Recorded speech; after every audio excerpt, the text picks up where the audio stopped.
Life में हर student का गोल अलग अलग होता है और हर स्टूडेंट अपनी लाइफ में सक्सेस होना चाहता है, लेकिन इसके लिए सही दिशा निर्देश का होना बहुत ज़रूरी है। तो आज हम बात करने वाले हैं क्लास 10th के बाद 11th में आर्ट्स सब्जेक्ट लेने के फ़ायदे और नुकसान के बारे में। आर्ट्स सब्जेक्ट में कौन कौन से सब्जेक्ट आते हैं ये भी हम जानेंगे और आपको बताएंगे आर्ट्स सब्जेक्ट के बाद आपको क्या फ़ायदे मिलने वाले हैं, क्या नुकसान होने वाले हैं और आर्ट्स सब्जेक्ट से आपको कौन कौन सी नौकरियां मिलने वाली हैं। विस्तार से हम यहाँ पर चर्चा करने वाले हैं, तो वीडियो को लास्ट तक पूरा अवश्य देखोगे तो आप बहुत कुछ यहाँ पर समझने वाले हो, क्योंकि आपकी छोटी सी गलती आपके करियर को खराब कर सकती है। इसलिए सबसे पहले जो भी निर्णय लें क्लास 10th के बाद 11th में कौन सा सब्जेक्ट लें, पूरी जानकारी लेने के बाद ही लेंगे, तब आप अपने लक्ष्य तक जरूर पहुँच पाएंगे। नहीं तो आपको असफलता हाथ ही लगेगी अगर आपको जानकारी नहीं होगी तो। वीडियो को शुरू करने से पहले आपसे एक छोटी सी रिक्वेस्ट है, अगर आपने अभी तक इस वीडियो को लाइक नहीं किया है तो जल्दी से लाइक कर दीजिएगा और चैनल को सब्सक्राइब नहीं किया है तो चैनल को सब्सक्राइब करके बेल आइकन को ऑल पर करके प्रेस कर लीजिएगा, जिससे कि आगे और भी वीडियो का नोटिफिकेशन आप तक पहुंचता रहे।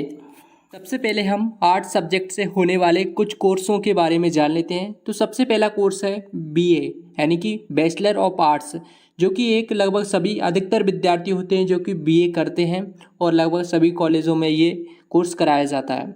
तो अगर आप ग्रेजुएशन करना चाहते हैं आर्ट्स सब्जेक्ट से तो आप BA कर सकते हैं, बैचलर ऑफ आर्ट्स, जो कि आप 12वीं के बाद कर सकते हैं। इसमें कई सारे सब्जेक्ट होते हैं, तो इसमें से सब्जेक्ट सेलेक्ट करने के बाद में आपको BA करना होता है किस सब्जेक्ट से। पूरी लिस्ट हम आपको सब्जेक्ट की आपको उपलब्ध कराने वाले हैं वीडियो के लास्ट में। तो इसके बाद में हम अगला कोर्स देख लेते हैं, वो है BA प्लस LLB। अगर आप BA प्लस LLB करना चाहते हैं तो ये भी कर सकते हैं। इंटीग्रेटेड LLB है, इसको इंटीग्रेटेड LLB कहते हैं। तो ये अगर आप करोगे तो 5 साल में आपकी LLB कंप्लीट हो जाएगी। इससे आप सरकारी या प्राइवेट आप वकील बन सकते हैं। अगर आप वकील बनना चाहते हैं तो आप BA प्लस LLB 12th के बाद कर सकते हैं। और इसके बाद में है BHM यानी कि बैचलर इन होटल मैनेजमेंट। अगर आप अपना करियर होटल मैनेजमेंट में देख रहे हैं तो आप इस फील्ड में भी जा सकते हैं। काफ़ी अच्छा करियर ऑप्शन है बैचलर इन होटल मैनेजमेंट का कोर्स करके। इसके बाद में अगला है BBA यानी कि बैचलर इन बिजनेस एडमिनिस्ट्रेशन। अगर आप बिजनेस फील्ड में अपना करियर बनाना चाहते हैं तो आप BBA कोर्स कर सकते हैं और BBA के बाद में आप MBA करके एक अच्छी बड़ी बड़ी कंपनियों में जॉब प्राप्त कर सकते हैं, क्योंकि कई सारी बड़ी बड़ी कंपनियां होती हैं जो कि MBA वालों के लिए जॉब निकालती हैं। इसके बाद में अगला कोर्स है bachelor in journalism and mass communication. अगर आप मीडिया इंडस्ट्री में अपना करियर बनाना चाहते हैं, फिल्म मेकिंग सिनेमेटोग्राफी में अपना करियर बनाना चाहते हैं तो आप ये कोर्स कर सकते हैं। इसके बाद में आता है bachelor in fashion designing. Fashion designing में भी काफ़ी स्कोप है, तो यहाँ पर अगर आप फैशन डिज़ाइनर बनना चाहते हैं या फैशन डिज़ाइनिंग में अपना करियर देख रहे हैं तो आप बैचलर इन फैशन डिज़ाइनिंग का कोर्स भी कर सकते हैं।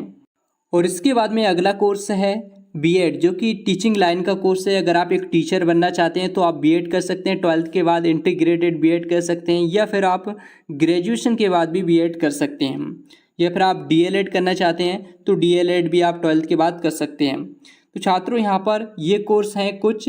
इसके अलावा अन्य कोर्सों के बारे में जानकारी आपको वीडियो के डिस्क्रिप्शन में मिल जाएगी। आर्ट्स सब्जेक्ट से लगने वाली नौकरियों के बारे में हम जान लेते हैं, जो कि सबसे पहले हम बड़ी बड़ी नौकरियों के बारे में जानेंगे, जैसे कि IPS और IFS, IAS।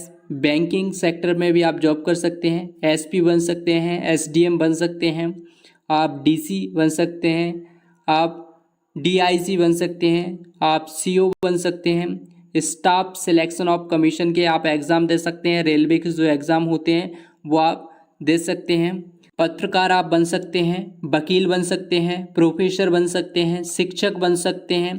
और जो भी 12th के बाद में, 10th के बाद में या फिर ग्रेजुएशन के बाद में जो भी सरकारी वैकेंसीज निकलती हैं उनमें आप अप्लाई करके पुलिस, आर्मी, जो भी आपकी वैकेंसी निकलती हैं 12th लेवल की, ग्रेजुएशन लेवल की, तो उनमें आप फॉर्म भर के वो भी जॉब प्राप्त कर सकते हैं। यानी कि कंपटीशन एग्ज़ाम तैयारी करके भी आप जॉब प्राप्त कर सकते हैं। तो कई सारी जॉब निकलती रहती हैं।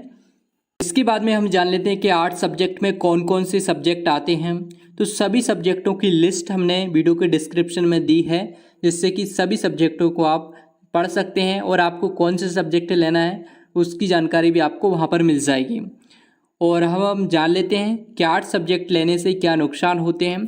तो छात्रों, आर्ट्स सब्जेक्ट लेने से अगर आप जैसे कि डॉक्टर बनना चाहते हैं या फिर आप इंजीनियर बनना चाहते हैं तो आपको आर्ट्स सब्जेक्ट नहीं लेना है, फिर आपको साइंस सब्जेक्ट से पढ़ाई जारी रखना है।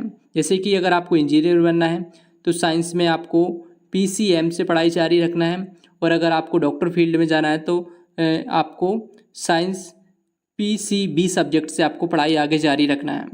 और इसके अलावा कई ऐसी जॉब होती है या कई ऐसे कोर्स होते हैं, कई ऐसी डिग्रियां होती हैं जो कि आर्ट्स सब्जेक्ट से नहीं होती हैं, वो किसी अन्य सब्जेक्ट से होती हैं।